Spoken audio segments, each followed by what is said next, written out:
7:30. You ready to go? Yep. Board's on. Yep. All right, I'd like to call the Budget Review Committee to order. It's May 30th, 2024. We're in the Aldermanic Chamber at 7 p.m. Would the clerk please call the roll? Yes, the record. Okay, good. Alderman Senate, Here. Alderman Tebow, Here. Alderman Sullivan, Here. Alderwoman Kelly. Alderwoman Kelly, can you hear us? Yeah, you guys are a little choppy. I'm here. I'm alone in this room, and I can hear everyone, and I am attending remotely because I am feeling unwell. Alderman Wilshire, Here. Alderman O'Brien, and Alderman Dowd. Present. We have 1, 2, 3, 4, 5, 6 in attendance. And Alderman- Director Cummings. Director Cumming. First item on the agenda is public comment related to the only thing that's on the agenda this evening, which is the budget, which is R 24057. Is there anyone that'd like to speak in public comment? Just quickly, Lori Ortolato, 41 Berkeley Street, and it's hopefully just to hear some answers as you go through the budget. I'm interested in hearing the thoughts of the committee on moving Mr. Parent's position to the city clerk's office to make him more available to the public as the right-to-know administrator for the city. I think he would be much more valuable there in an office that made him open to the public, and he could be accessible to anyone who comes in with questions about records. And also, I wanted to know what happened to the scanning project for the property record cards, property record files. Kim Kleiner undertook that. That project was, it cost us about $300,000. About the time she left, there was a lot of redacting to do to get those files back online. I tried to look at mine. I think there was one file in it, and they said they were updating it. I couldn't even find the link to it online anymore. So I'd like to know what happened to that scanning project. Did we complete those files online, and where does it stand? I wanted an update on the assessing office and was hoping we could just talk about staffing and whether we have a contract with an outside contractor to provide assistance to us. When we talk about purchasing, I was hoping we could find out more about how we can access purchasing documents and whether or not we can get that office unlocked because it has a lot of public records in it, and right now it's a locked office by appointment only. And whether or not we're working with any technology for right-to-know processing, what programs we use to stamp documents by pages, what type of PDF conversion program we use for combining files, any information like that. And then also within HR, turnover. Has turnover in the city calmed down? Do we have less openings than we had a year or two ago? And do we have more staff consistency? And the final thing is increase in positions. I'm really interested in understanding what new positions we've added in the budget, and when we do administrative services, which looks like it has a little over a dozen departments, what is the overall staffing within those 12 departments or 13, and how much is it increasing by people? Thank you. Is there anyone else like to speak in public comment? Seeing no one, move on. Communications. Communications from Jeff Ponart, PEG Manager, FY 2025 Operating Budget. From Jessica Haig, Arlington Street Community Center Director, regards to FY 2025 Operating Budget. From Tim Cummings, Administrative Services Director, in regards to FY 2025 GIS Operating Budget. There being no objection, I'll accept the communications and place them on file. Unfinished business? There's none. New business resolutions? There is none. New business ordinances? There is none. Do I have a motion to remove R 24057 from the table? Mr. Chairman, I motion to remove from the table R 24-057. Actually, you probably need that from somebody on the budget. Roll call. You need it, yes, you're right, and you will need roll call. I apologize. Somebody on the budget Somebody else committee has to want to make make? it, because take I'm not on that the off committee. table? The motion to take the budget from the. I'll make, All right, Alderman Wilshire? Okay. And it's got to be by roll call, as we have someone on Zoom. yes. Okay. Alderman Senate? Yes. Alderman Tebow? Yes. Alderman Sullivan? Yes. Alderwoman Kelly? yes. Alderman Wilshire? Yes. Alderman Dowd? Yes. So this evening, we're going to be covering Administrative Services Division, which starts on page 59. We've received a letter on the budget from the Arlington Street Community Center, but their items on page 61. And the first will be Human Resources, but we'll start off with recognizing Director Cummings to introduce Administrative Services Division. Thank you, Mr. Chairman. For the record, Tim Cummings, Director of Administrative Services, here this evening to provide you an FY25 budget request overview. The way we have it formatted this evening is I'm going to ask that the individual managers of the various departments come up and present to you their budgets. I'll be here to offer support and guidance along the way. Similar to what you saw the Public Health Division do a few nights ago. And so, Mr. Chairman, I'm pleased to present to you this evening some department budgets that some are under the guideline, some are at guideline, and then a couple of the budgets are over guideline, but that all can be explained for differing service delivery increases that we've heard from the community that you are interested in seeing. So with that being said, Mr. Chairman, happy to call up the first department if you'd like. So when he calls you up by department, you can come up and sit up here and take a chair. And what we're looking for is increases or decreases any line item. We don't need to cover every line item. And we don't cover fringe benefits because that's calculated outside the purview of the department. So who's here for Human Resources? That would be Nancy Trask if Yep. Nancy could join me.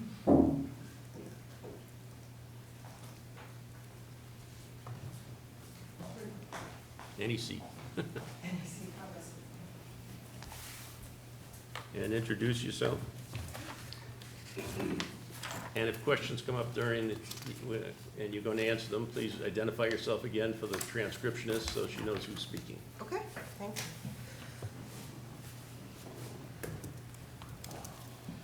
I'm Nancy Trask, I'm the Human Resource Manager.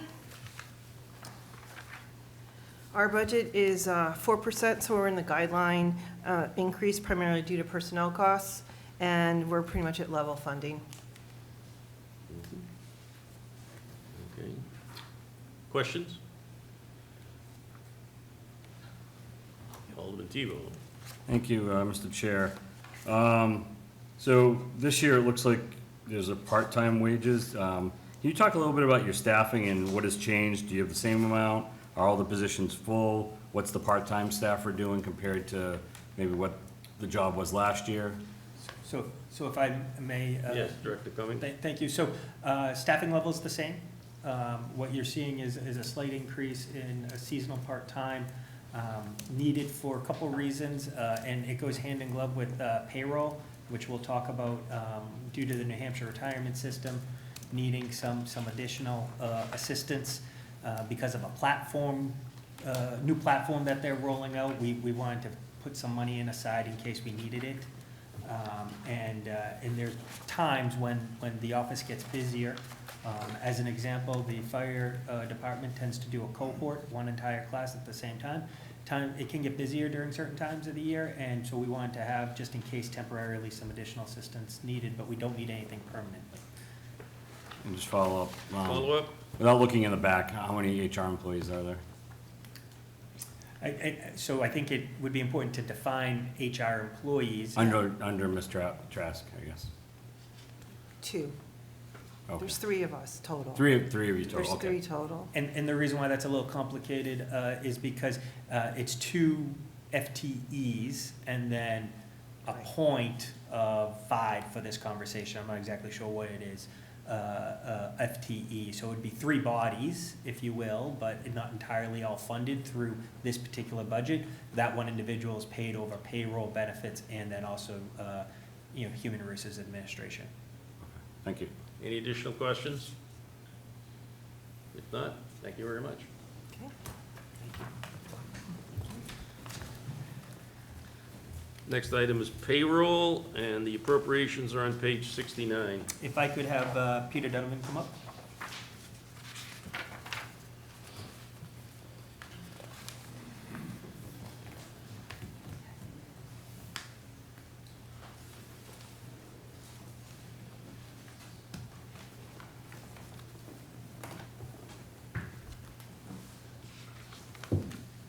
Go ahead. My name is Peter Donovan, and I'm the payroll manager. And my department pays both city and school district employees. And just a quick overview of the department. We have 3 full-time employees, and we process both a weekly and biweekly payroll. So we pay about just under 3,000 employees. The biweekly payroll coincides with the weekly, so that'll be more on that particular week. And last year, we paid about $170 million in gross wages. There was about $145 million in taxable wages. And at the end of the year, because you have a transition of people coming in and out, we produced just under 4,000 W-2s. So everything that we do in payroll is done in-house, from submitting payroll taxes after each payroll to administering garnishments as we get them from the court, any number of items that involve many other things besides just actually processing the payroll. I did want to mention that we don't see any, anticipate any major changes in this upcoming year. We did have a new way of, it was a New Hampshire retirement system, develop a new way of transmitting our monthly contributions to their office. And it was one of these items where we'll give you the specifications and you develop the file to send to us. So it was a challenge for us. And I initially thought that the workload involved, sometimes the new things don't cut workload, they increase workload. I thought we would need a new employee with a half-time, FTE of 0.5. But we've actually worked out some things with them. And so I did initially submit $22,000 extra on my budget, but I don't think we're going to need that now. So I was going to take that off because I think we can handle it internally on our own. The only thing that is going to change next year is that we do have a HRIS payroll analysis person who's going to retire. And one of my payroll employees is going to try to fill that position.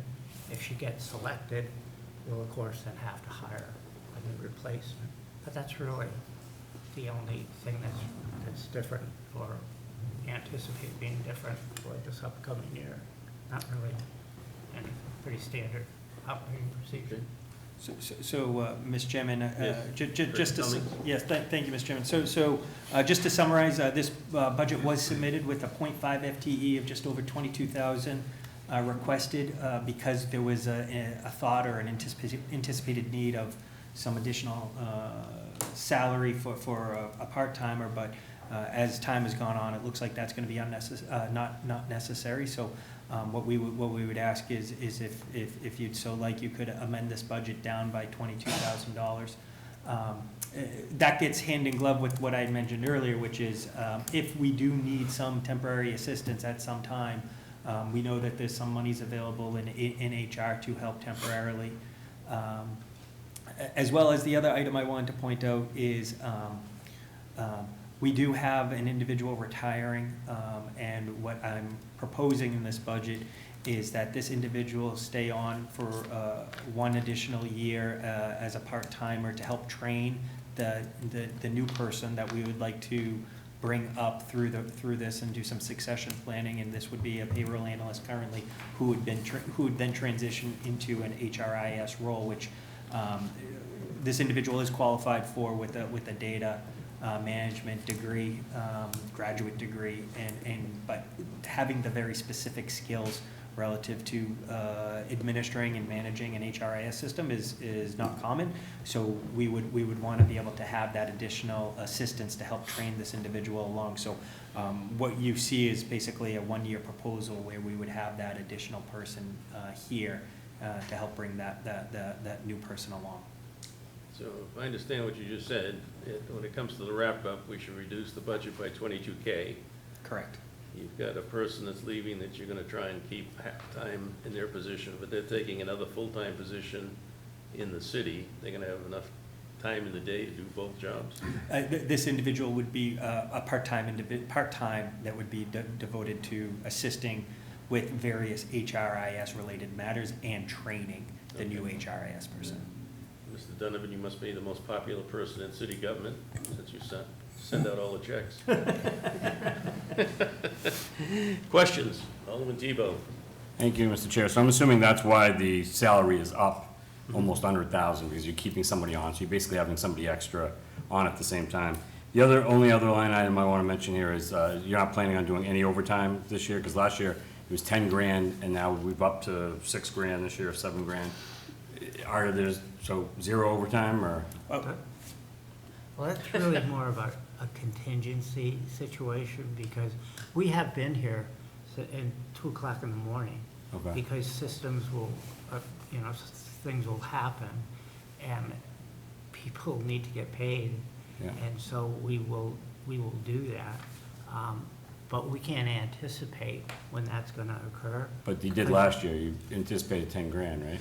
Yes, but with the additional salary capacity as it's currently delineated, we can move it around as necessary. Okay. Because I'm not thinking we're gonna hire the individual in at the number that we have budgeted. Okay, So we can shift that over as necessary. gotcha, that makes sense. Okay, thank you. Other questions? Alderman Sullivan. Thank you. So if I take the proposed budget of 604,897, reduce it down to 582, I'm still showing an increase year over year of 12.8% over last year, or this year. And could you speak to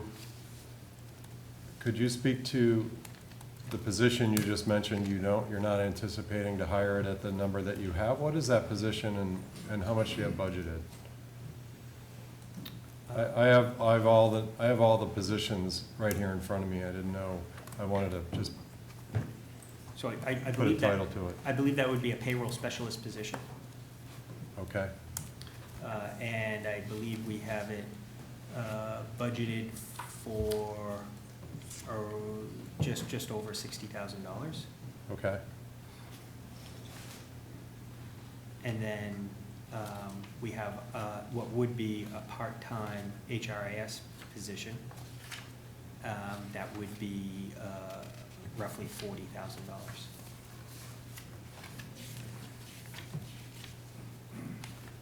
Okay. All set? Follow-up. Follow-up? Yeah, and just for the record, you feel the driver in that 12.8% increase year over year is payroll, headcount? Contractual obligations, the obligations that we have for salary increases, besides what we've been talking about. Okay. It's more than salary too, because as your wages go up, He's gonna speak into the microphone and Also in identify there. himself. as your wages go up, also in there is the Social Security, Medicare taxes that go along with Oh, it. yeah. That's also in Yeah. there. Yep. So that's really not a wage thing, it's just a federal government. It's everything that comes with it. Right. Yeah, Everything that sure. comes with it. Yep. Headcount's expensive. And, So- the same thing, the wages go up, so New Hampshire retirement system works on a percentage, Mm-hmm. so that would also go up. Just FYI, when we reduced it by 22,000 because of what they stated, the benefits go down as well. So it probably won't be the 12.8, because you're assuming the total budget rate.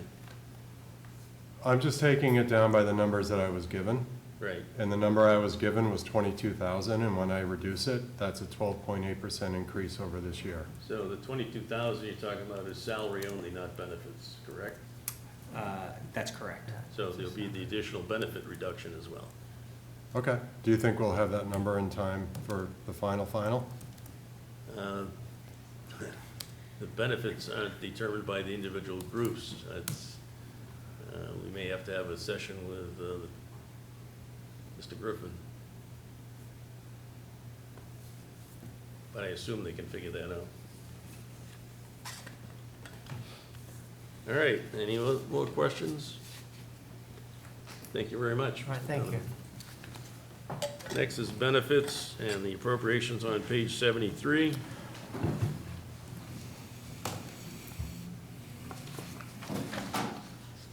So as Kathy Fournier is going to be joining me, I handed out earlier this evening, and I believe I submitted one for the record as well. This is something I wanted to give you all. It's in follow-up to a conversation that we had in November where we had outlined what our benefits program is. We had our consulting team come in and help outline that for you, and there was a request at that time to talk about the differing savings that strategies that we should look to deploy to try to contain the costs relative to our benefits. And so I handed out this evening a document that at a very high level talks about some of the various strategies that we would be looking to implement in the next fiscal year. I wanted to make reference to that as Kathy was joining us, and with that being said, I'll hand it off to the benefits manager, Kathy Fournier. Hi, Kathy Fournier, Benefits Manager.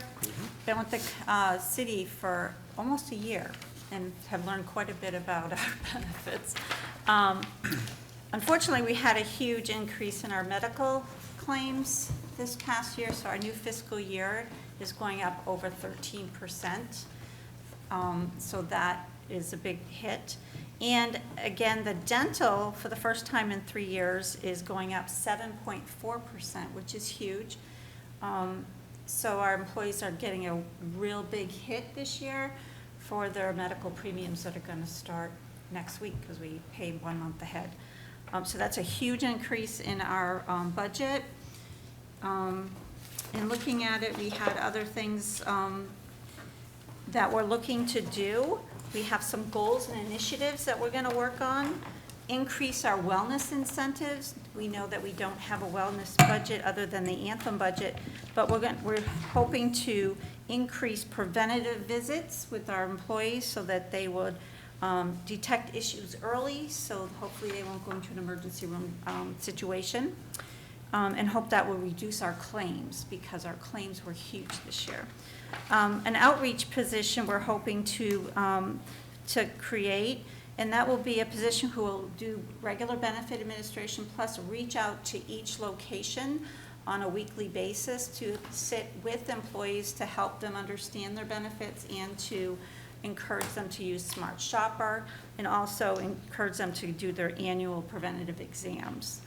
Other than that, that is really a tremendous increase in our budget this year, and it's going to fall on the employees. Questions? Alderman Tebow? Thank you, Mr. Chair. So I spent 25 years in health insurance, so I know the ridiculousness of it. I assume, this goes without saying, that you probably tried to go to other companies too, and Anthem was the best for Yeah. us for the time yeah. being. Hub always reaches out to many different providers, your local providers, your Anthems, your Cigna, Blue Cross Blue Shield, other Blue Cross Blue Shields, and we were able to negotiate some things to bring that rate down, but no other company really wanted us because of our stop loss and the number of claims that we have.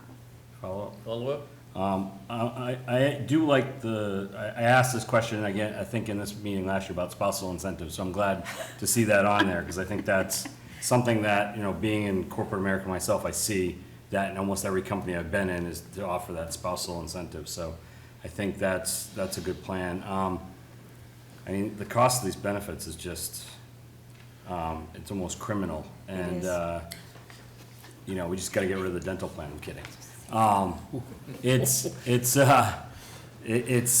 just look at this and it's one of the biggest things that hits our tax rate, I think, is the benefits. And you gotta offer good benefits because you want good employees. And if you don't have good benefits, people will go somewhere else because there's plenty of other places to work right now. I'm glad to see that you're trying to do more wellness stuff with the employees. I think, the reduced claims is to try to make people healthier. So I think we talked about this again last year as well, about trying to do stuff within your own departments to try to make sure people know what they can do to reduce the claims, going earlier to preventive visits, all that kind of stuff. So I'm happy to see that you guys are working on that because it's almost impossible to get the insurance companies to just bring the prices down. So we got to find a way to reduce the claims.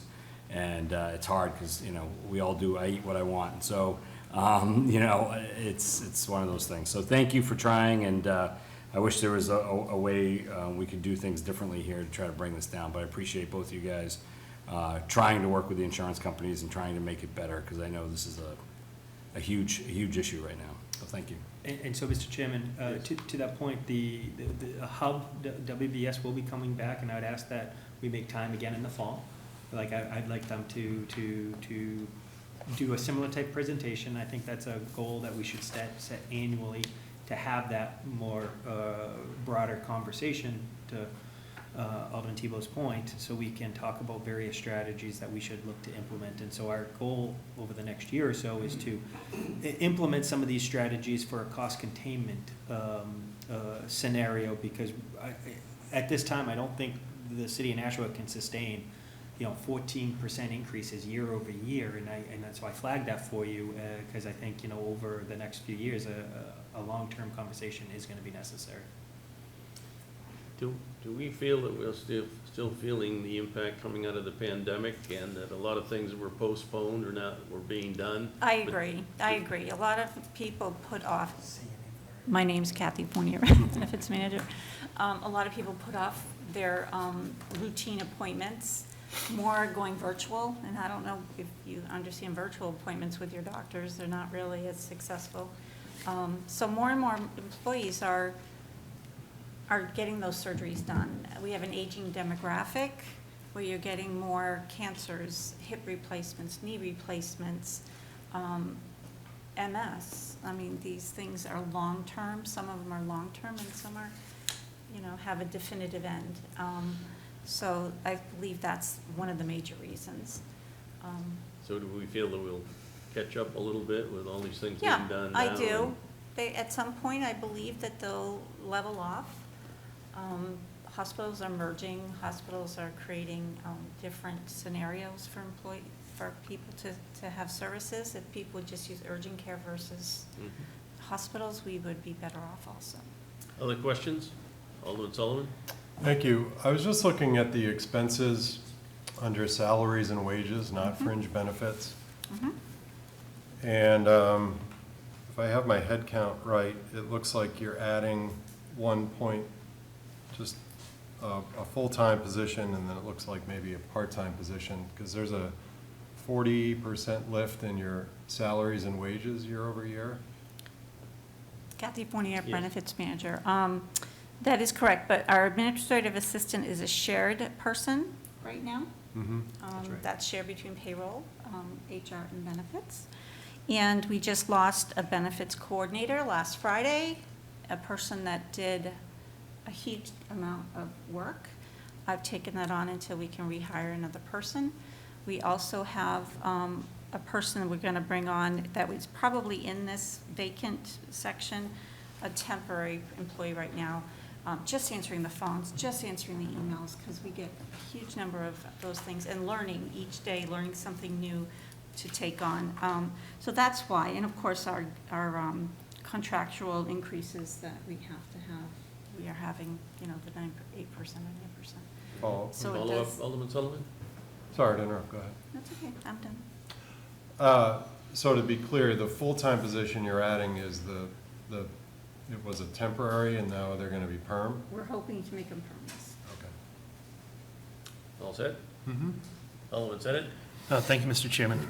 I just wanted to ask about one line item. It's, in the grand scheme of this budget and this subsection of the budget in particular, it's not a massive number, but it is a significant jump over 2024, which is your consulting services. I see going from 2,500 to 10,500.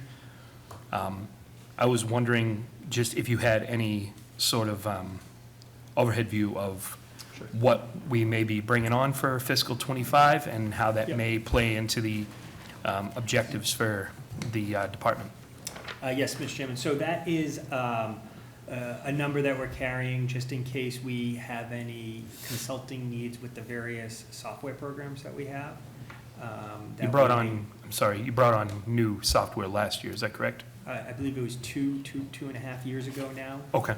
But yes, and it's still to work through some of those various issues as we're continuing to bring that up, totally up to speed. We wanted to make sure that we had some money set aside if we needed to engage a consultant to work through some of those various issues. All right, thank you.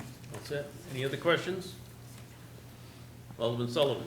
Thank you. Just a general question, because I know we're on benefits, and I remember hearing the run-up to the budget that what's really driving it is, healthcare costs and whatnot. And I understand that we can't change that because a lot of that is baked into the contract. But I remember when, a long time ago, when I was a first-term alderman, as we were signing a lot of these new contracts with the city, what I kept hearing over and over again was to move city employees to a new healthcare system because it was going to save us money down the road.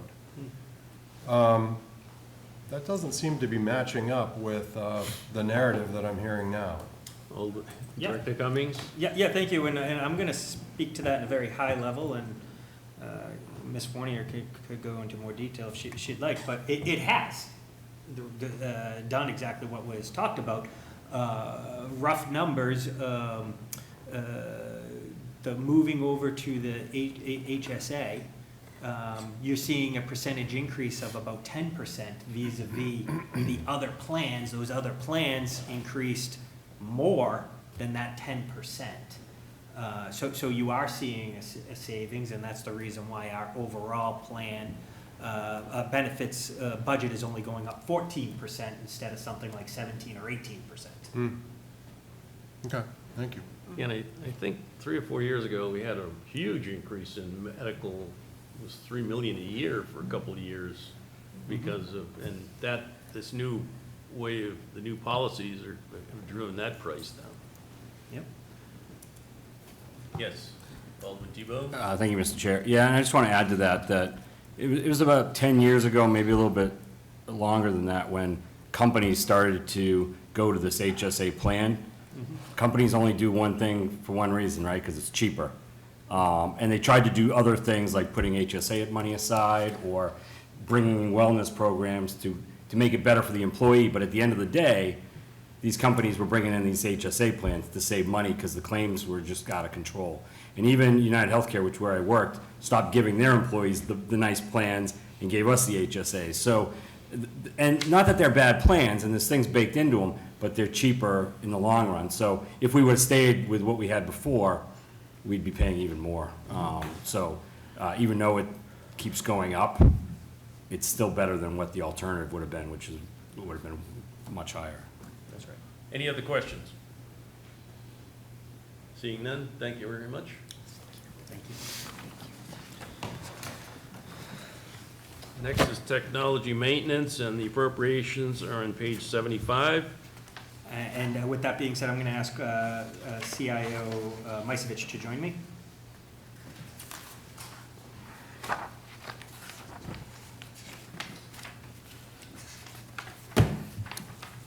Thank you, Director Cummings. Mr. Chairman, Nick Misevich, CIO for the City of Nashua. So, technology maintenance is a rather large number for us for various reasons. First of all, the software maintenance line went up approximately $20,000. That's an overall increase, and the factors are some items of some specific softwares got reallocated to their respective department instead of coming out of technology maintenance, because that software is used by that department exclusively. So we're trying to do technology maintenance as all-encompassing multiple departments utilizing the software that's coming out of that. Typically referred to as enterprise-level systems, so any systems that would cross multiple departments is what should be funded out of this department.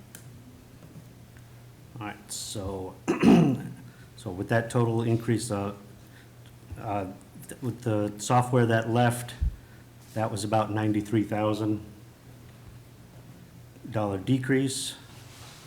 There was about an $80,000 increase due to the ArcGIS software, which we've taken out of the GIS department and putting it into technology maintenance for FY25, because that software is used by many departments and the citizens of our city.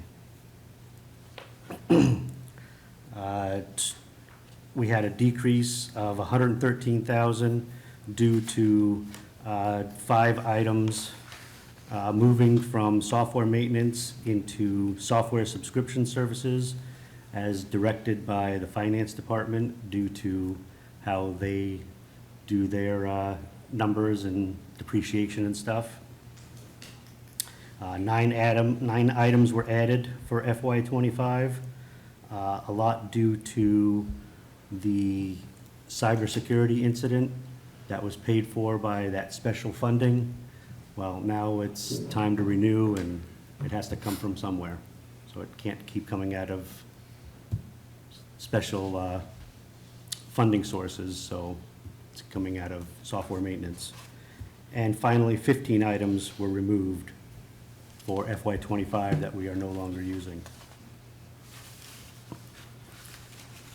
And then correspondingly, the software subscription services line increased by $150,000, the $113,000 I previously mentioned. We also took the pictometry renewal out of the GIS budget, put it in here, and added 2 additional items for FY25. Unfortunately, this gives a percent increase of over 9%.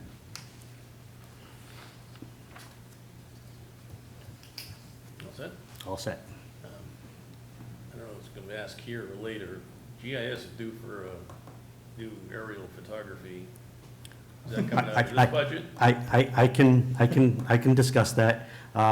Actually, Finance Committee next week, I'll be bringing that contract in, but the flight was already completed.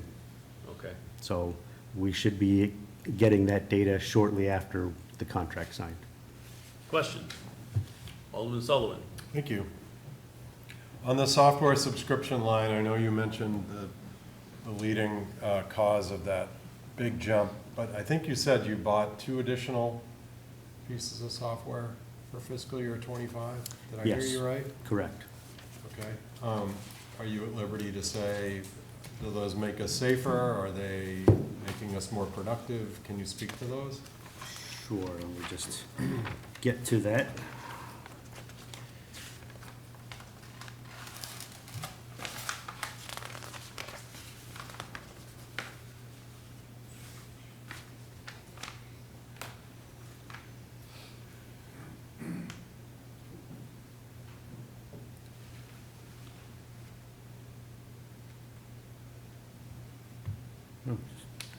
Unfortunately, I don't have it on this sheet. I'm sorry, I apologize, but I can certainly get that information to you. Okay. On what exactly those were. Yeah, I'd appreciate it. Thanks. So for the record, that will send that information to Donna, and she'll send it out to the alderman. Absolutely. Okay. Any other questions? No? Thank you very much, Nick. Assume you're staying for the next one? That is correct. Next item is information technology on page 77. Thank you, Mr. Chair. Nick Miserich, CIO. For information technology, we have a staff of 14. We are fully staffed now as of March of this year. So the increases due to payroll and benefits are beyond my control. Two line items that are three line items that change is the hardware maintenance. We had an overall increase of 6,000. That's due to the new storage that was purchased this past fiscal year. The hardware maintenance for that. We added support for servers that are coming out of manufacturer's warranty. However, the old firewall support did drop out, so that's why we only have an overall increase of 6,000 on that line. Telephone cellular, since we have additional staff, we need to increase that to cover stipends for cell phone devices. And the same thing with miscellaneous supplies, overall increase of $750 to cover additional items and the new hires. We are at about 3.5% increase for 122 information technology. And Mr. Chairman, Tim Cummings, Director of Administrative Services. One of the items is the new cybersecurity engineer of 0.5. That is incorporated into this year's next operating budget. But as you know, that's something that we did as a supplemental appropriation earlier this year. Questions? Alderman Tebow? Thank you, Mr. Chairman. First question, anything get cut out of this that you wanted that didn't make the cut? Or the mayor took out? Not that I'm aware of. I mean, Okay. everything that I requested, I seen come into the proposal, so. Okay. And follow up? And that's also for both. Okay. Okay, yeah, then that's why I waited for the question too, for the second part. So it says here FY '25 city website design, redesign. So two questions. Where would that fit into the budget and why are we redesigning? What's the goal there, I guess? The goal there is to do a refresh of the website, to keep it updated and interesting. General practice is you should do it every 3 to 4 years, and we are at that time. We're in a holding pattern right now because the mayor's office is looking at a rebranding initiative.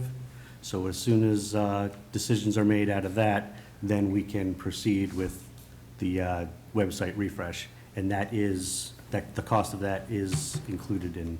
Which part is that? Is that under like maintenance, hardware maintenance, or? That's going to be, it's included in our software maintenance Okay, for the website.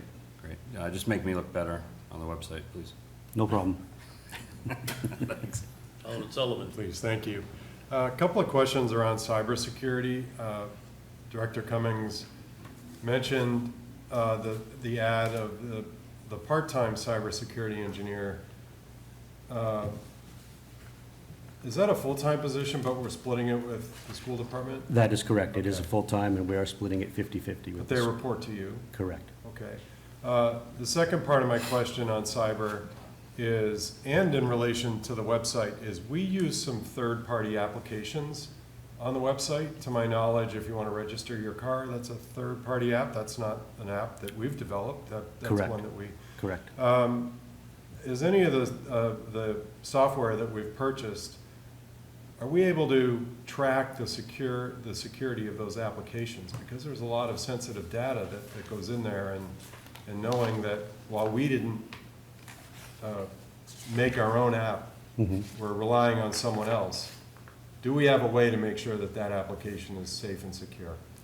Yes, we do. We do a PCI audit of these various vendors, and we can obtain certificates if required, if requested, that they've gone through their audits and their compliance purposes, and to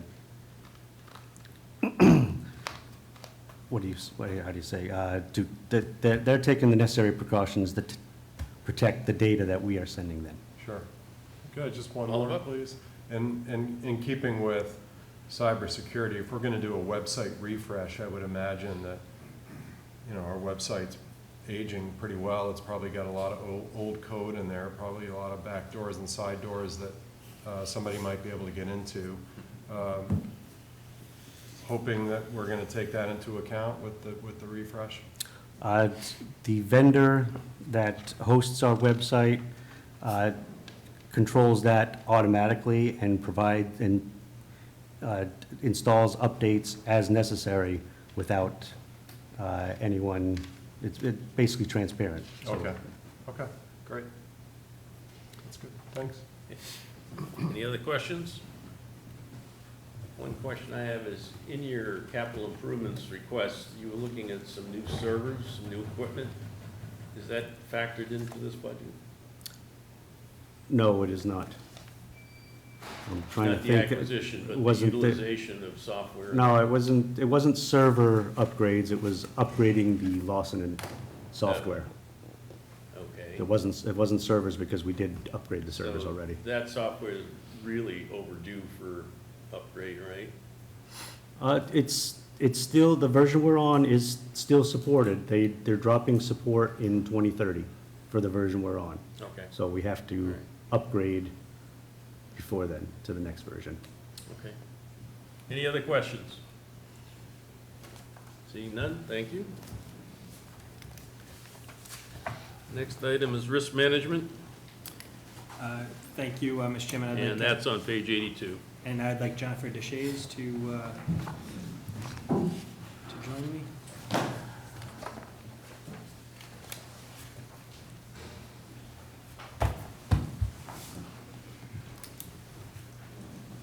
So, Mr. Chairman, I just take a moment and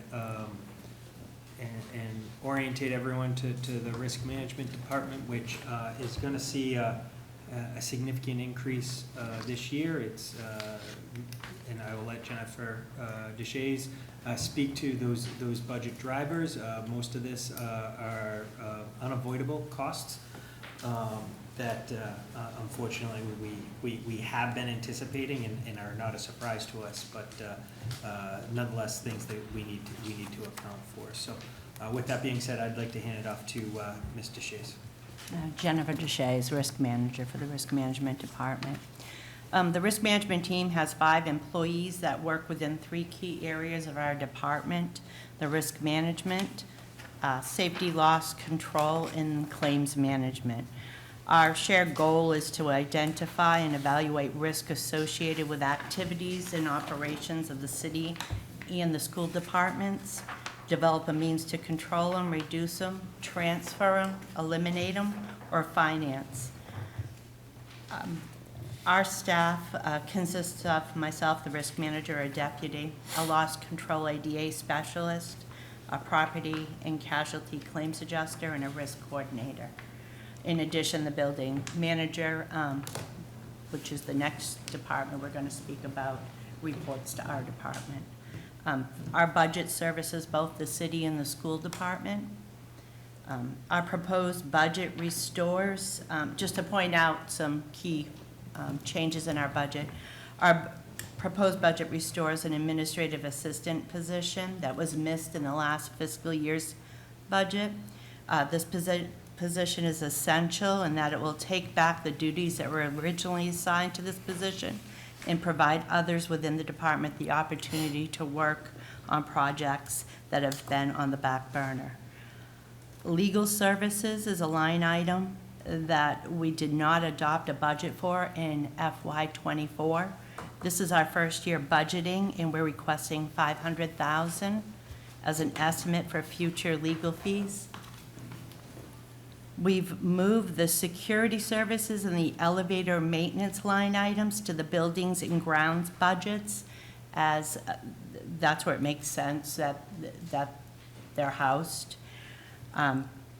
Most of our budget increases relate to insurance and anticipated claims costs.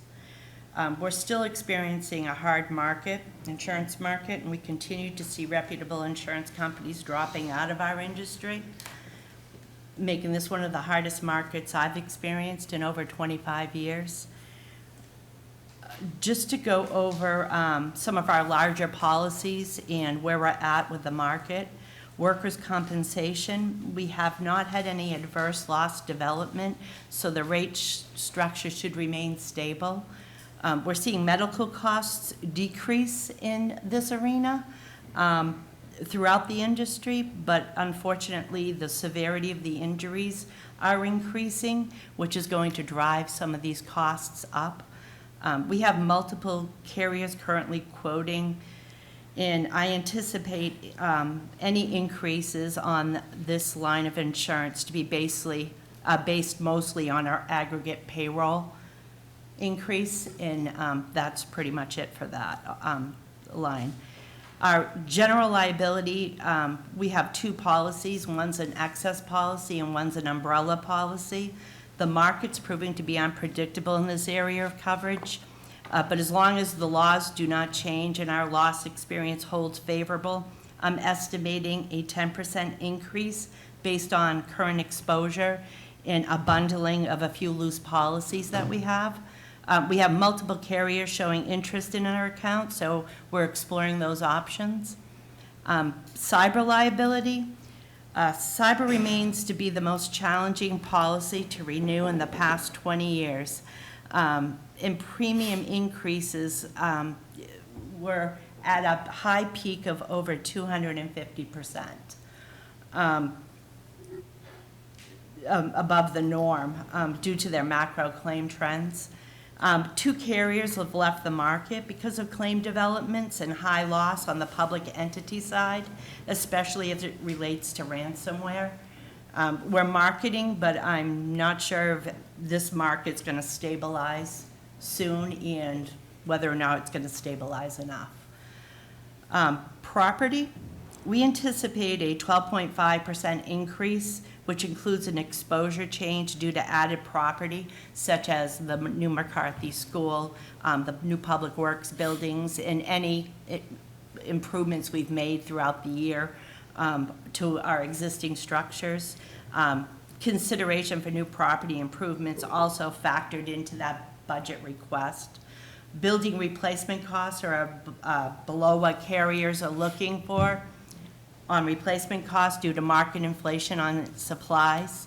Last year, our carrier, who's the Hartford Insurance Company, advised that they were non-renewing our policy after over 40 years. But after review of our portfolio and the positive actions that the city's taken to improve our infrastructure, they kept us on. Loss trends in municipal business is not currently profitable, and they have non-renewed 90% of their municipal clients. Mainly because they're not maintaining their structures, which in turn results in loss. We're going to continue to explore a broad selection of qualified carriers and deductible options to help offset the rate mod dollar amount and the cost benefit of doing so. The other large increase in our budget is claims themselves. As many of you know, we're self-insured with very high deductibles before insurance. We are currently seeing a claim trend uptick across all lines of insurance, with the exception of workers' compensation. Severity is high and frequency remains pretty much the same.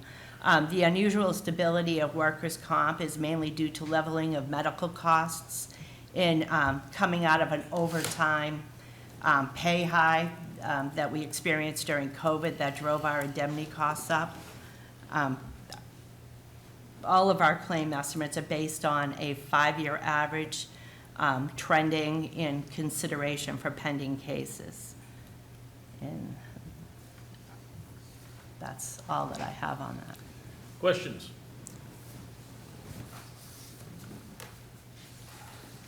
Wow. She did a very good job of explaining all of it. So if I may, Yes, Mr. Director Chairman. Cummings? Thank you. The summary is our insurance coverage is going up and there's a percentage increase. It's, anticipated, we understand it. It's a very tough market.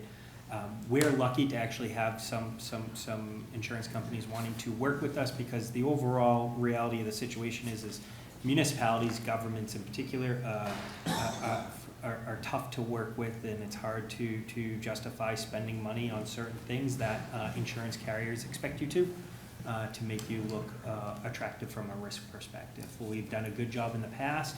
We need to continue doing a good job so we can maintain the relationships that we have, which goes hand in glove with the next budget conversation that I believe we're about to have relative to buildings and grounds.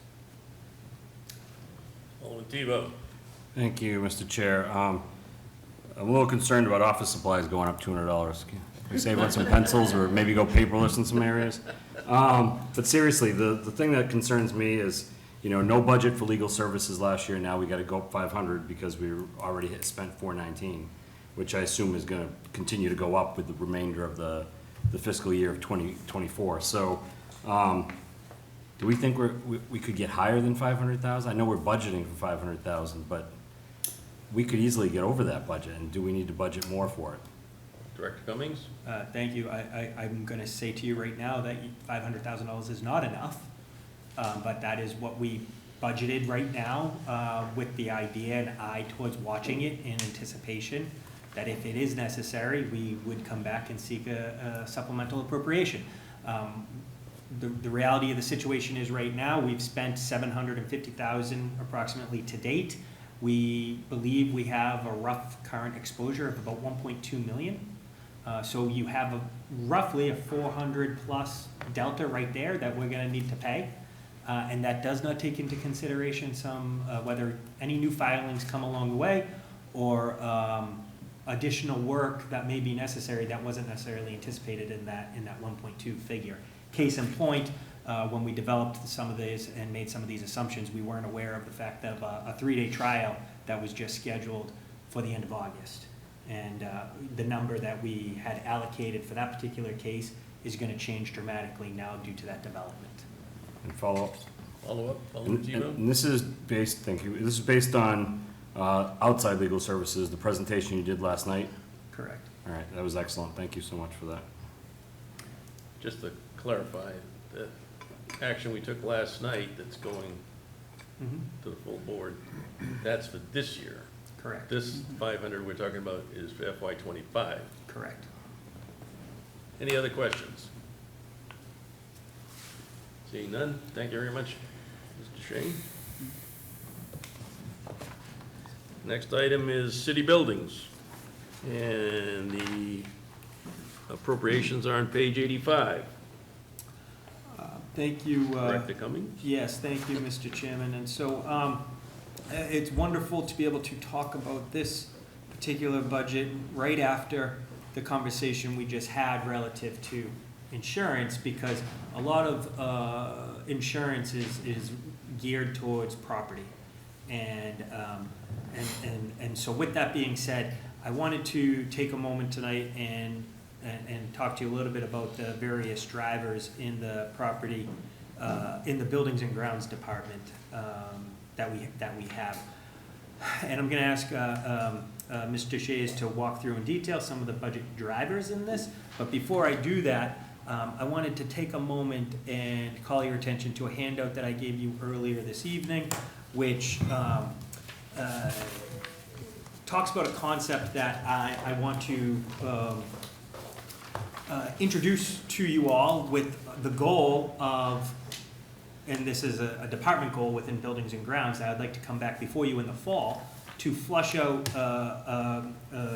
what I would call a conversion or enhancement of our current Buildings and Grounds department to a facilities department. And this facilities department will have some core services that is outlined on this page. And this is a draft document. I'm going to walk you through it tonight. But it goes very much with the debt service capital expenditure conversation that we had, a precursor to this meeting now, and then our overall plan and strategies for deferred capital maintenance and some attention that I believe we need to give over the coming years so we can be able to do some of the things that Mr. Shays just spoke about, which is maintain our insurances, and whatnot. So this is more of a teaser than anything else, but I wanted to take this opportunity to flag this for you and make sure that I'm going in the right direction, that this is something that this body wants to see, because it's going to take some work over the next year or so to be able to adopt, with the goal of, in FY26, have a new facilities department that would basically incorporate some of these core functions. So the purpose is to provide maintenance, custodial, construction management services in a cost-effective, customer-oriented manner needed to protect the capital investments made by residents, municipality, and the public facilities, and to maintain safe, comfortable, and functional environments for all building occupants. The core functions: administrative responsibilities include budget management of operations of capital projects, purchasing, account payable, maintenance, management systems, administration, energy management, and environmental and regulatory compliance. Maintenance activities include scheduled preventative maintenance, routine emergency repair of all building systems, weekend building checks, and on-call emergency response services. Custodial services including daily and periodic cleanings, integrated pest control management, non-hazardous waste material disposal, recycling, general safety and security, custodial coverage for special events, property management of tax deeded property to secure and to ensure temporary property is maintained in a manner that will allow it to be placed back in productive service.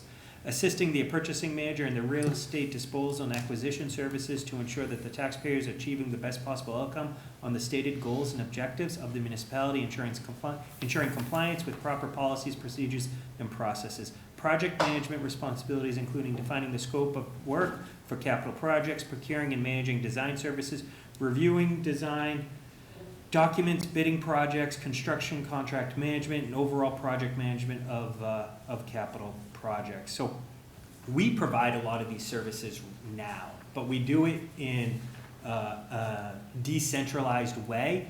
And some of the services that occur now really need to be put in an organized manner under one umbrella, so we can maximize some efficiencies, so we can start to organize ourselves in a better way and do things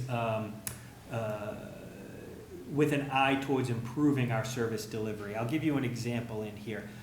We know that there's some deeded tax properties that we need to focus on, and we've been doing that over the last year and a half. We have a responsibility once we take those properties, and we have to maintain those properties. And we do not have right now a way of doing that. So by default, the risk department has taken that on. And to some degree, administrative services office has taken that on. And so we need to have a dedicated resource to be able to help assist that. Now, the good news on that is we can charge that off and get paid back for it on the sale of the property. But nonetheless, we need a set of hands in place to be able to help execute on that if we are going to continue along the program that I heard, which is trying to get these some of these back taxes back into productive service. So, Mr. Chairman, I don't want to belabor this. I don't want to go into too much detail, but I did want to flag for you as a goal of this department is that over the next fiscal year, I'd be looking to transition the Buildings and Grounds Department into something that you're seeing here, with an eye towards creating some efficiencies, and both from an operational and capital perspective. So the first item of business, if there were no objections, I'd like to accept the two pieces of communication from Director Cummings, place them on file, and make them part of the meeting minutes. Okay? Thank you. So, Mr. Chairman, so this budget has seen an increase, and this budget has seen an increase based off of what I've heard from this community of some of the interests that they would like to see. Mainly, it is preserving the Elm Street Middle School for functionality purposes, and so we have anticipated that. We have not included everything in an effort to try to be as diligent and judicious as possible with the monies. We did not do everything because we know it's still an ongoing conversation with everyone about exactly what occurs. So we may need some additional money as time goes on, but we didn't necessarily want to ask for it all right now, as we know it's an ongoing and an active conversation. So the other additional element that is added to this budget is the Hunt building. And so the current thought process is, and it goes with, if the idea is to create a facilities department, to take some of our standalone buildings and put them all in a centralized place so they could be managed. The Hunt building is off on its own, and it would be brought over and managed with Court Street, because Court Street is currently right now within administrative services. The Hunt building currently right now is in economic development. I believe the intention was always to move the Hunt building over to administrative services, and so we're just going along that path and actually cleaning it up and actually doing it in this fiscal year. And so with that being said, there's a recognition of the various utilities that are going to be necessary to be picked up in this budget. In addition to that, there's personnel. And so there is one FTE associated with in economic development. It's paid 0.5 out of Hunt and 0.5 in the Office of Economic Development. And so the thought process would be is to take that 0.5 of the Hunt, and it's no budget increase per se. All it is moving it over into this Buildings and Grounds Department, with an eye towards the 0.5 property management that was done at the Hunt building would also continue to occur, but also do some of the things that were outlined within the communication that I just read to you all. And the other 0.5 of that position would get picked up in administrative services, and I can talk to you more about that when we get to when we get to that budget. So I'm assuming to make this happen, it's going to require some type of legislation, and I'm not going to speak for the president, but it'll probably go to infrastructure for discussion, but. There would absolutely need to be an update, and so in the fall, one of the items that you would have to do is absolutely enact legislation that would rebrand the Buildings and Grounds Department as a facilities department and codify that some of the core functions I've outlined is something that you'd be interested in actually see happen. So yes, Mr. Chairman. So one question I have is, you said you have monies in here for Elm Street. Is that for the entire year? Or if we were so lucky as to have the building taken down sometime in FY '25, I assume that would change, since there won't be a building there to maintain.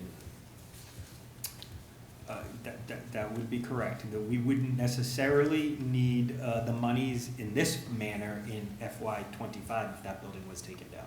Okay. Questions? Alderman Tebow? Thank you. Thank you, Mr. Chair. So, moving the Hunt building under you makes it nice because that's where your office is, right? I kid. This is gonna be a stupid question, and I should know this, but is it possible to send over to Donna the 11 buildings that we manage as a city? Mm-hmm. So, I mean, I know some of them, I could probably come up with a bunch of them myself, but if we could have that sent over, so I should know it, and it's probably on our website somewhere, but if we could have that done, that would be great. So an action item for the minutes is to have the name of the 11 buildings sent to Donna for distribution to the entire board. No problem. Thank you. Alderman Sullivan? Thank you. This department, in preparation for tonight, really got my attention. Because I appreciate the backstory, because the first place I start at any budget is I look at the bottom line, and I look at the year-over-year increase. And I see $733,240 for this fiscal year, going up to 1.622 million. That's a 121% increase over last year. I see an increase in headcount of about 4 people. So you've expressed 1, so that's the Hunt building. I'm curious to find out where the other 3 are coming in, and then does this tie back to the draft communication that I'm looking at? Have you already budgeted for this to happen? If Director Cummings? I may, Mr. Chairman. Yes and no. So yes, we have budgeted some custodial positions in anticipation of, and this is something that you may or may not know, but the Hunt building right now is not serviced for custodial services through the city. We contract that out. And so what we would anticipate to do is, if we are having a new custodian brought on board, they would start to provide custodial services separate and apart from whether we actually do the full blown facilities department, because we have a need for not just the Hunt building, but the Arlington Street Community Center, the DPW Administrative Office building, the Hunt building, needs attention, and we want to maintain those assets. So in that way, we are planning for it. Some of this is a recognition of some underfunding that, in my observation, has occurred over the years, and so we're trying to recognize that and hopefully put this on a different course. With that being said, there is additional custodial staff in here in the anticipation that individuals want to use the Elm Street Middle School. Based off of prior conversations we've had with the Board of Aldermen, it is understood that there is a desire to maintain the Keefe Auditorium for use. And so we will, per the fire department directive, need to have at a minimum 2 custodians on staff to be able to do that. And we don't have the current resources to be able to do that. So we would need to add positions for that, but those individuals could do some of what I just talked about. So it wouldn't necessarily be in addition to that, but they would be redeployed, if you will. But one of the services that they would need to provide is being available for a Keefe Auditorium shift, which, believe it or not, could be an 8-hour shift. If they have to arrive a couple hours before, they have to do cleaning, and then do a couple hours after, depending on how long that individual performance is. That could be anywhere from a 6 to 8 hour shift.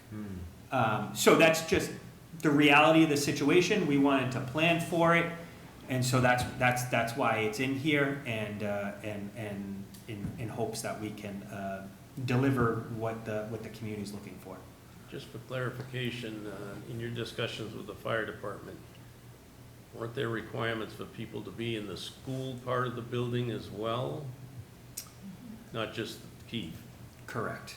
Yep. So the Keefe, when in use, would need to have a particular attention, but there is also, from a security standpoint, a need to maintain that building.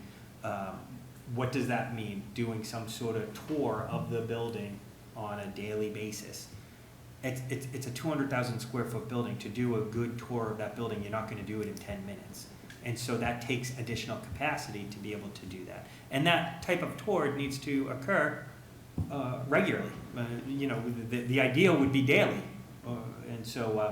So anyway, so yes, we would be looking to increase the services to be able to do that, because the current staff cannot take that on. Follow up, Alderman Sullivan? So just on that Elm Street point, last year, or this year, any custodians affiliated with Elm Street are under the school department. Now that the city proper takes that department back over, the custodians in Elm Street will follow the middle school and go to the McCarthy School. And so we have a net add of custodians to take care of Elm Street. That's just me thinking out loud, connecting dots. As long as that building's still standing, yes. Yeah. Well, regardless, I mean, even if it's the school or the theater, we're gonna need them. Yeah. Now, there is an element here that we haven't discussed, and I'm not gonna suggest it's definitely something we're gonna do. I think it's something that needs to be further vetted by this body, is there's a chance to recoup some of that custodial cost, because that expense was never picked up by the third-party user of the Keefe, because there was a recognition that the custodial staff needed to be there for the schools already. So that expense was never pushed on to the user of the Keefe. But being that the municipality doesn't really have a need for that, there is a conversation to be had whether that expense gets pushed on. We still need to budget for it, we would still need to pay it, but there is a theory that we could collect some revenue to offset that expense if that's the desire of the community. So there could be some revenue generation here to cover costs, but that I haven't seen clear guidance on that yet. Just one Sullivan? follow-up, please. To your larger presentation about facilities and facility operations and maintenance, not for tonight, but when you fully vet this and present it to the board, could you please think of this question? What happens if we do nothing? What happens if we just keep everything the way it is? And scenario that, I would love to hear that, the answer to that. No, for when you do it. Yep. Because that, I think, is, whenever you're looking to make a significant increase of an investment on something, I would hope we would always ask the question, what happens if we do nothing? And then you can back into the value of what you're doing. And that's what I would ask for when you're ready. Happy to, Mr. Chairman, if I could. I would add on, I think that's absolutely a question we could be asking. I'm actually at a point where I could say if we just keep doing what we're doing, what are the consequences of that decision Sure, as well? status quo. Yeah. Very simple business case analysis, Yep. is what I'd be looking for. That's it. Question, Alderman Wiltshire. Thank you.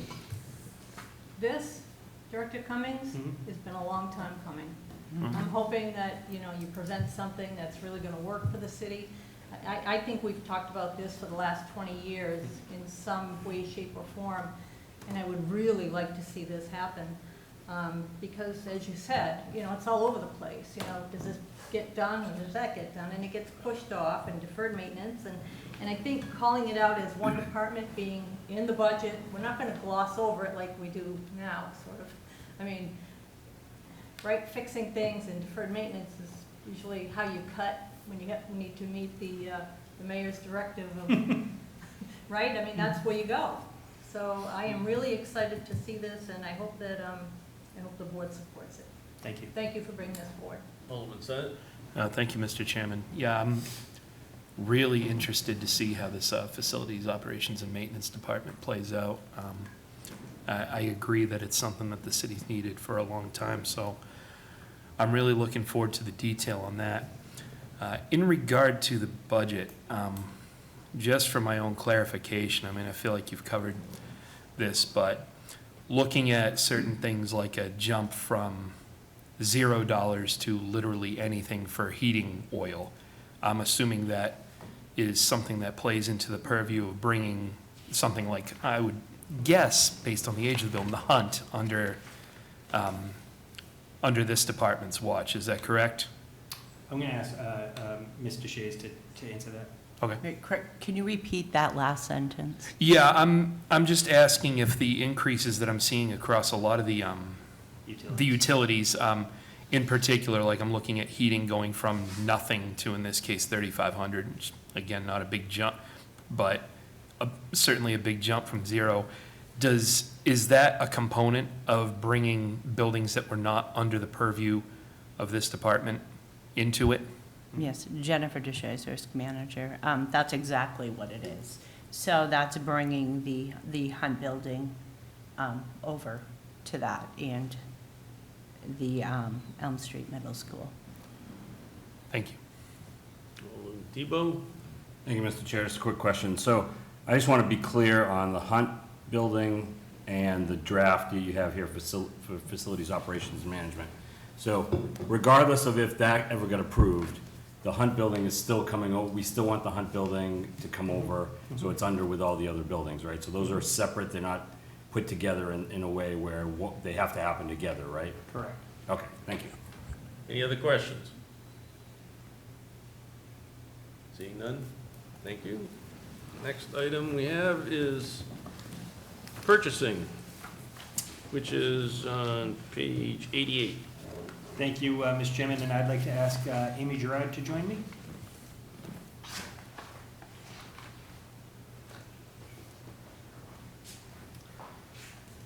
I think I take this opportunity as Amy's stepping forward to just provide some background. I thought it would be better for the board to hear from the individual managers this year. Last year, I did it, and I had two thoughts. One, I thought it was a good professional development opportunity for staff to be able to come meet with you all and be able to present their budget, and you get to directly engage with them and not have it filtered through me.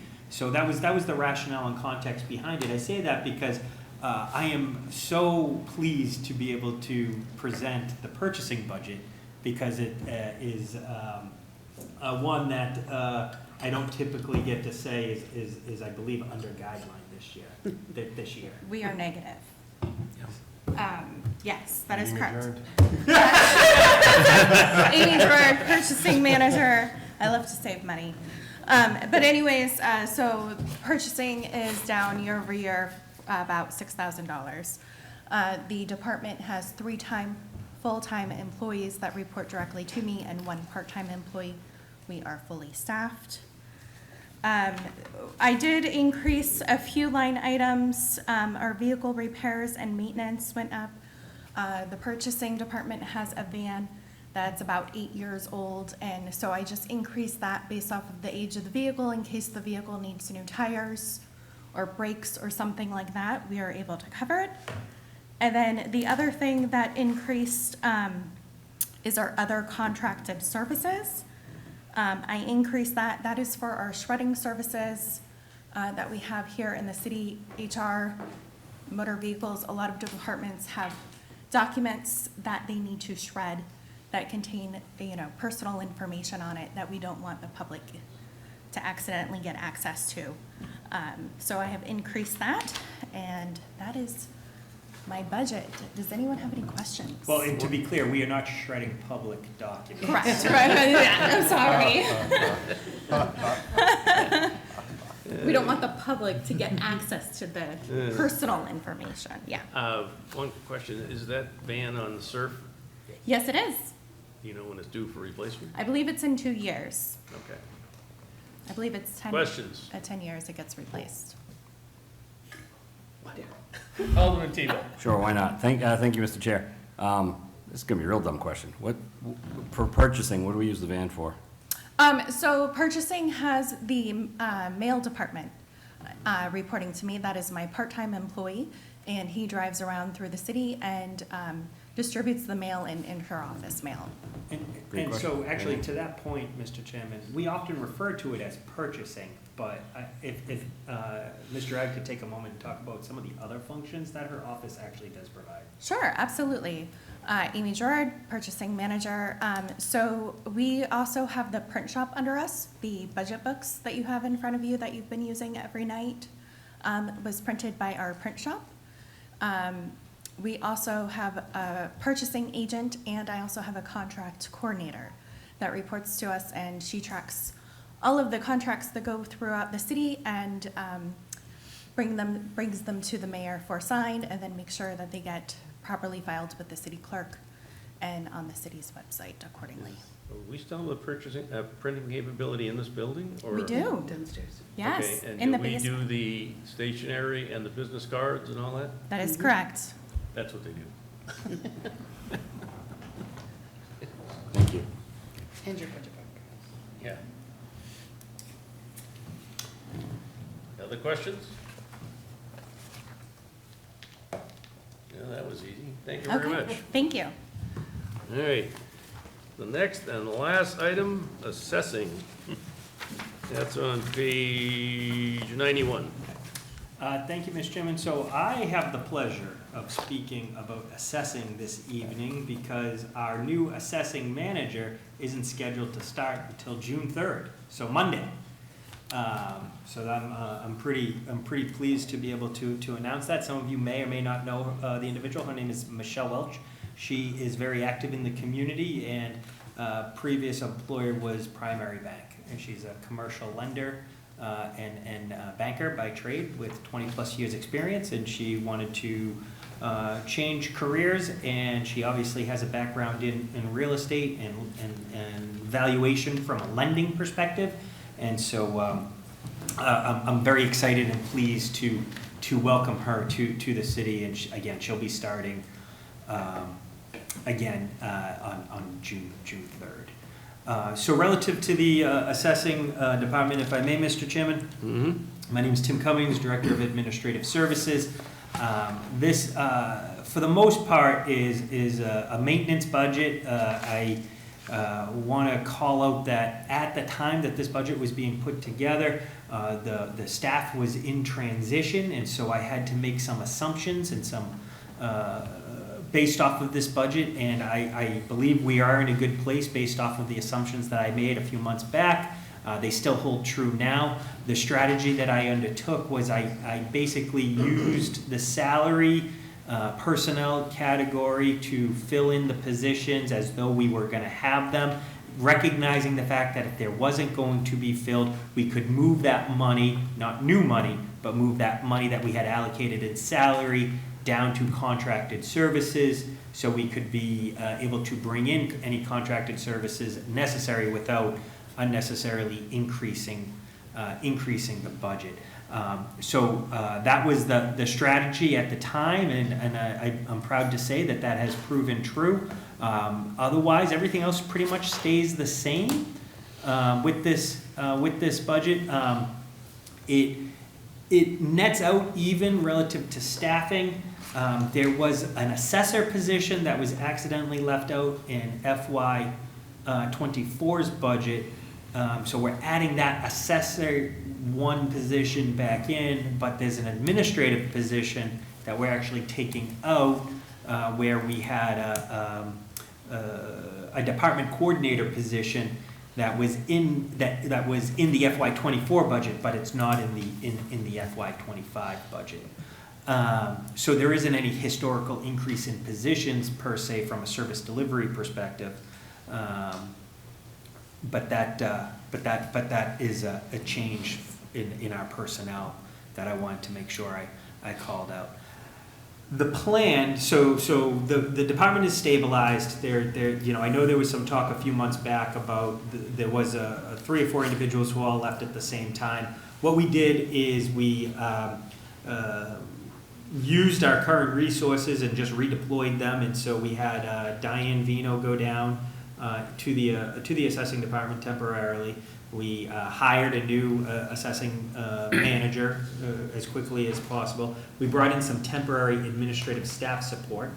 And then we already had a lot of the assessing services contracted out already with Vision, who is our current consultant doing revaluation services for us. And as a reminder, we are in a reval right now, and we expect to conclude that revaluation again this fall.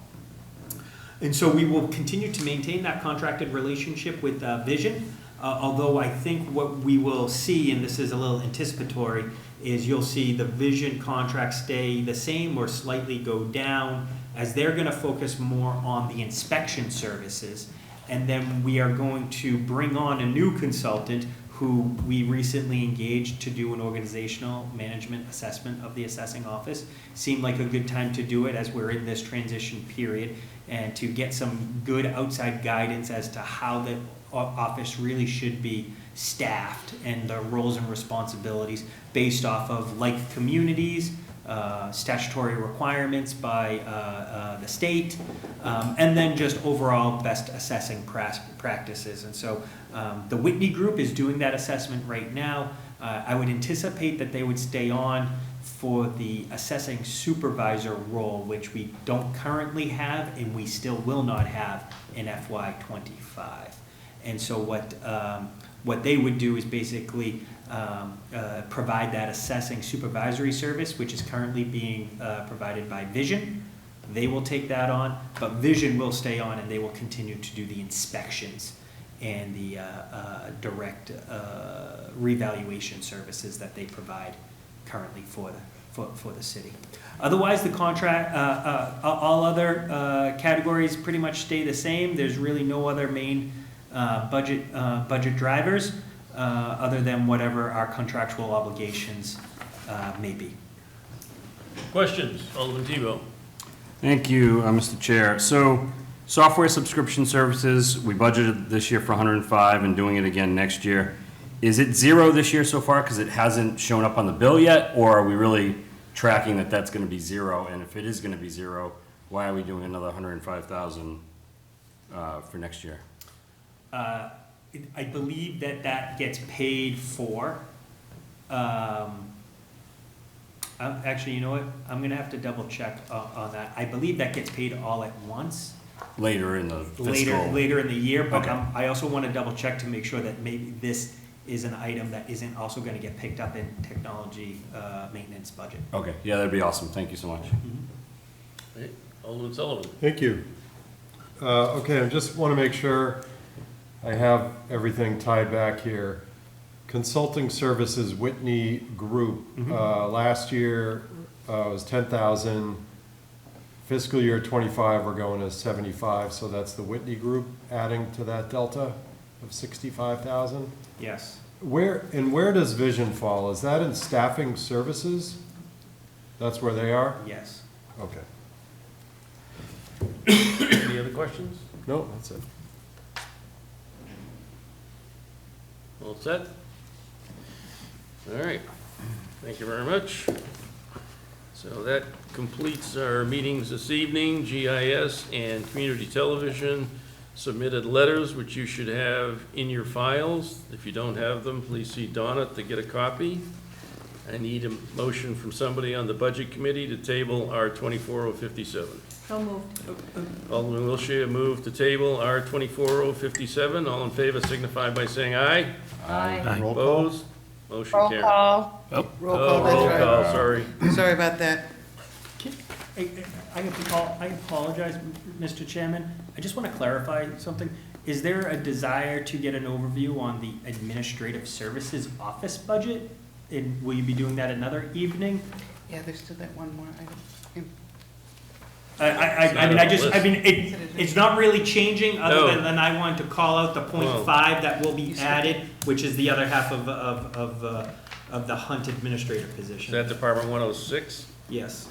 Okay, so you have, You all right, technically, page 59. yeah, you technically have put it on the table already. You have to, Oh, no, Hold we that haven't voted yet. No, 'cause we haven't have to called the vote vote. by Okay. but roll there's call, a, so there's we a haven't There's a voted. motion. motion. There's a motion, you have to remove the motion. I'll rescind my motion. The motion's rescinded to adjourn. All right, To adjourn. No, to put it on the To- table. To the Table. table. table. No motion. You're getting tired. Okay, it's on page 59. Thank you, and I apologize, but I just wanted to make sure that it was clear to everyone that this budget is staying the same. It's relatively consistent from this year to, from last year to this year. The only major budget driver change that I want to make sure folks are aware of is that 1.0 FTE that I talked about moving from economic development over to admin services. 0.5 was going over to buildings and grounds. The other 0.5 would be coming over to the admin services budget. That 0.5 would be focused on what I typically refer to as business or finance related matters that would help the entire division with various administrative tasks and duties. That's helping them get onto the finance committee. That would be helping them with procurement. That would be helping them with their financial planning. It would be those types of elements, working with Lawson, that this 0.5 would do. It's something that the current employee already does in economic development, and so it just seemed like a natural way to seamlessly transition the employee over while recognizing that admin services does have that need. This is a newer division that is, or a division that is getting reconstituted, and there is some infrastructure that admin services needs. This is one of them, and it seemed like a good way to efficiently do it without adding personnel. The only question I have is 55,200 dues and memberships went from 500 to 24,500. And that is the moving over of the milliard dues that were in economic development. We have already budgeted for it, and it's just moving it over to admin services as I'm on the board of directors. Okay, any other questions? Seeing none, all right. Thank you. Now we're ready for Alderman Wiltshire's motion to adjourn by roll call. No, table. I'll make- Table I'll by make a roll motion call. to table Get one step ahead. budget We're getting there. discussion. We have to do it by roll call. Roll call. Yeah. Alderman Senate, Yes. Alderman Tebow, Yes. Alderman Sullivan, Yes. Alderwoman Kelly, Yes. Alderman Wiltshire, Yes. Alderman Dowd. Yes. You have 6 yeas. All right, motion is tabled. Public comment? Seeing no one? General discussion? None? Remarks by Alderman? Alderman Sullivan. Thank you, Mr. Chairman. I wanted to speak to the meeting last night. I couldn't attend, and I apologize. I feel it's relevant based on what we discussed tonight, and I wrote down some comments to keep it succinct and keep it relevant so I don't ramble. So if you would indulge me for a minute. Watching the budget meeting last night, we were tasked with moving more money into an account so we can pay mounting legal bills. Legal bills accumulating mostly due to one certain litigant, Lori Ortolano. I watched the meeting and I watched it again. What I hear is that the city is winning. Winning so much that it's not even fair winning. It sure doesn't feel like winning. Winning is an end with a positive outcome. I don't see an end to this. I know Miss Ortolano isn't winning, yet she keeps fighting. She represents herself, and all that takes is time. I'm told our city is winning because I hear about it and get emails from our city attorney. We win, yet we keep going to court. Meanwhile, we fork over another $500,000 to outside attorneys. They certainly are winning. Set aside the attorneys, I don't feel anyone is winning here. No one, and no one will either. Is anyone asking the question, how do we make this stop? Who can lower the temperature in the room to wind this down? I don't have the power or the authority to negotiate on behalf of the city, but I do have a seat at the table and an elected voice in one of our 9 wards. Do I think either side will hear me? I doubt it. I feel it's personal. That's all this is. A she said, they said rock fight. It's a fight about procedures and information that appears pretty contentious. You'd think we were guarding plans for nuclear submarines or something. Why does she want it so badly? It sure seems like the judge has had enough. The small percentage of Nashwins who know what's going on certainly have had enough. Please figure this out. Meet in the middle. Talk to each other outside of the courtroom. Walk away from the discussion feeling like you didn't get all that you wanted, but still feel good. It's time for this to stop. Thank you. Any other comments by Alderman? Okay, seeing none. Now, do I have a motion to adjourn by roll call? I'll make that motion. Alderman Wiltshire made the motion to adjourn by roll call. Would the clerk please call the roll? Alderman Senate, Yes. Alderman Tebow, Yes. Alderman Sullivan, No. 1 no. It's always got to be a hang-up. It's You're like you're getting too close to this one here. Alderwoman Kelly, Yes. Alderman Wiltshire, Yes. Alderman Dowd. Yes. You have 5 yeas and 1 nay. We're adjourned at 9:08 PM.